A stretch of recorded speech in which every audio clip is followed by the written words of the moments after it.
Do you think that race plays a part in wealth distribution, or either a mindset that you can't or Today? cannot? Yeah. No. You don't? No, I don't. I don't. Hey, you and I, we're proof. Why would race have anything to do with it? Put your mind to what you want to do and go for that. It's kind of like religion to me. It's a good excuse for not getting there. Where are we in the United States of America in race relations and what you see from day to day in your life?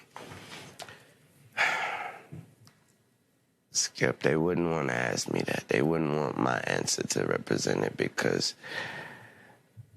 God knows I have been nothing but blessed.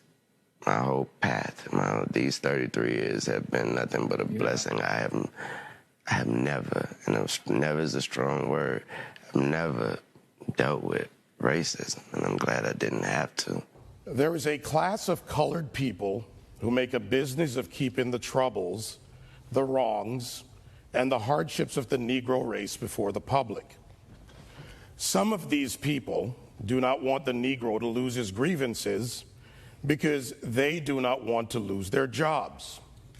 There is a certain class of race problem solvers who don't want the patient to get well.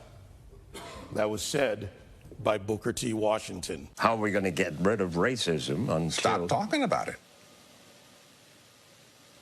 I'm going to stop calling you a white man. Yeah. And I'm going to ask you to stop calling me a black man. You know, it's frustrating to me that people take race and they make it personal. You know what I mean? Like we're at a loss in this generation. If you look at it in the 80s, Archie Bunker was a stark racist. Stark. If you don't know who Archie Bunker is, look him up. All in the Family, great show. You heard him. The Jeffersons, stark racist. Fred Sanford, stark racist. But you know what black people and white people did? They laughed. You watch 48 Hours with Eddie Murphy and Nick Nolte. Both of them hated each other because he was black and because he was white. You know what they did? They laughed. But I asked you what the racial breakdown was of your audience. Do you remember this? And you told me the only black face you could see in the whole audience was your makeup artist. I believe that's what you said, and she was in the front row, right? A lot of white kids love rap. Yes. Explain that. What does that say to you? What's the message of it? What's the bigger picture of it? I don't want to be bashed because I don't want to sound like I'm on the wrong if there is a side, but I thought that was clearly a message that there was no such thing as racism. That's what I thought that was. You know, I said, and it's probably get me in trouble, but I said to some of my colleagues recently, so I know that it's an issue, but it seems like every single day on television I'm talking about race, and it's because of the news cycle, it's in the news, but sometimes I get so tired of talking about it, I want to just go, this is over, can we move on? And if you talk about it, it exists. Right. Yeah. It's not like it exists and we refuse to talk about it, but making it a bigger issue than it needs to be is a problem we have. And right now, we are in a society where we can't have a conversation because no one's willing to listen. People are just shouting. People are just Whatever shouting. People are walking down the street, hashtagging everything, but no one's listening. Using wrong examples to present an argument leads us nowhere forward. I understand the emotion, and I respect my opposition, but when you go into the areas of making false charges and living in the past, you do not address the issues of the present. And, you know, incarceration rates in America has been a problem, especially as opposed to minorities. And Roman delves into the issues around the legal system. Do you think we've made any headway in the legal system? I think it's more important to make headway in our own house. By the time the system comes into play, the damage is done. They're not locking up 7-year-olds. In the 1960s, 80+% of blacks were two-parent homes.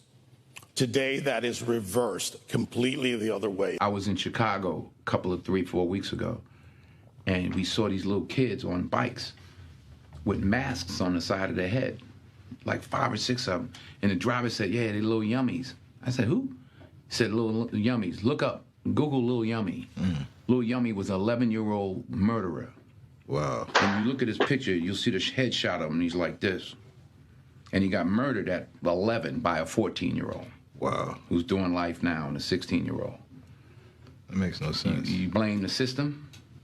Where was his father? No one wants to talk about perception when it comes to racial profiling. No one wants to talk about stereotypes when it comes to racial profiling. Blacks are convinced that the #1 issue facing the country right now is social justice, racist white cops, discrimination, systemic racism, microaggression, whatever new word they come up with, and it's a bunch of nonsense. This is what I know.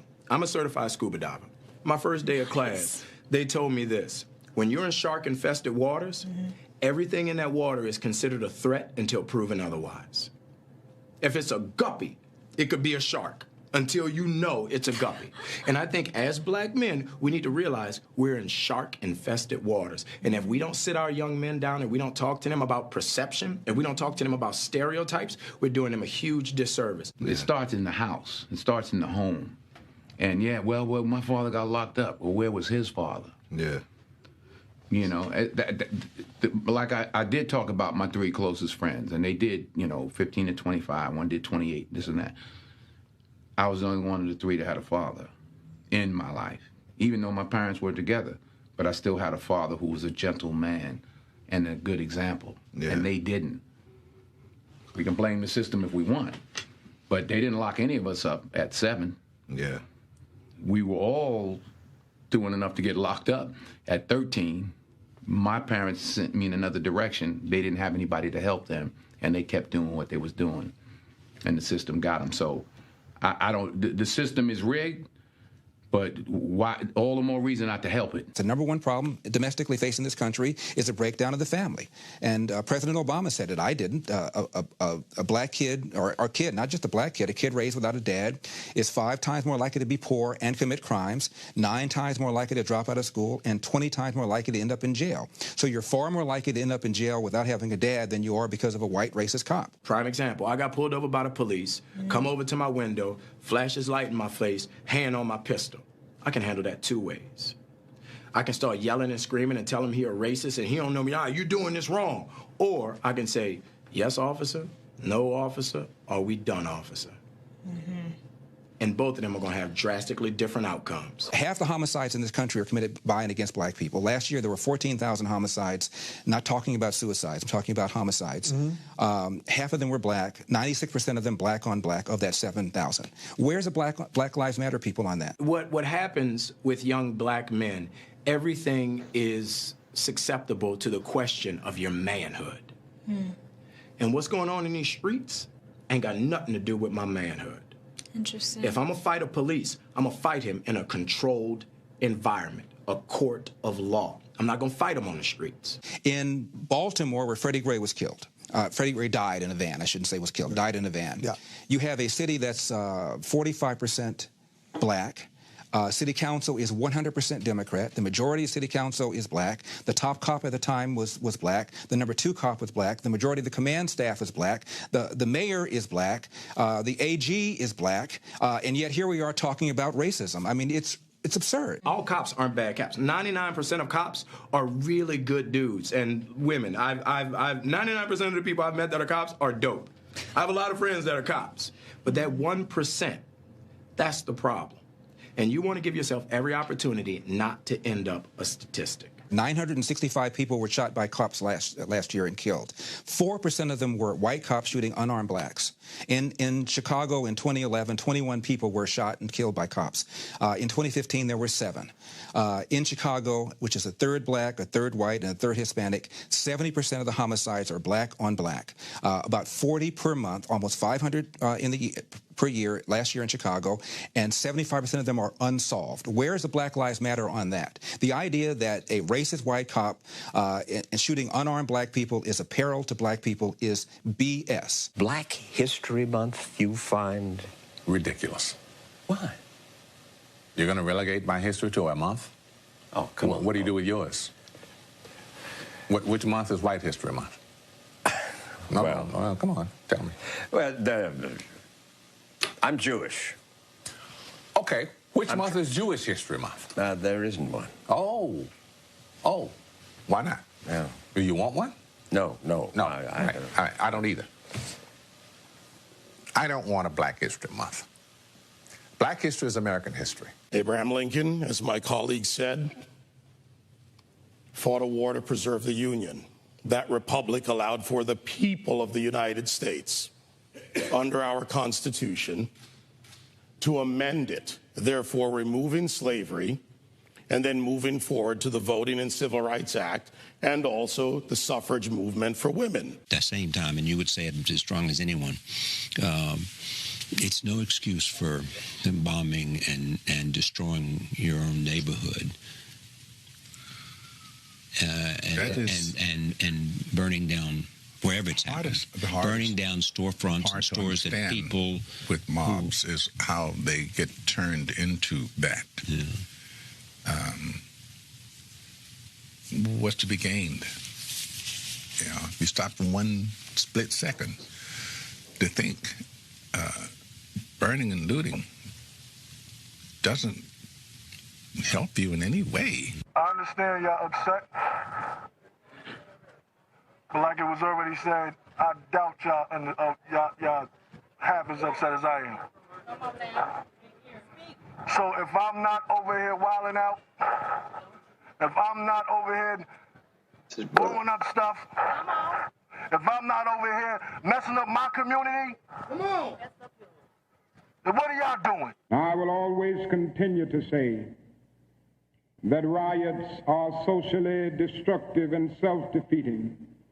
I'm still convinced that non-violence is the most potent weapon available to oppress people in their struggle for freedom and justice. I feel that violence will only create more social problems than they will solve. Let's switch it up, y'all. Let's switch it up. Yeah. Amen. Do this peacefully, please. My brother moved here from Houston, and I used to talk to him on the phone. He loved it here. He started driving truck. He was good. So I highly doubt. I know he would not want y'all to be doing this. So I will continue to condemn riots and continue to say to my brothers and sisters that this is not the way. Continue to affirm that there is another way.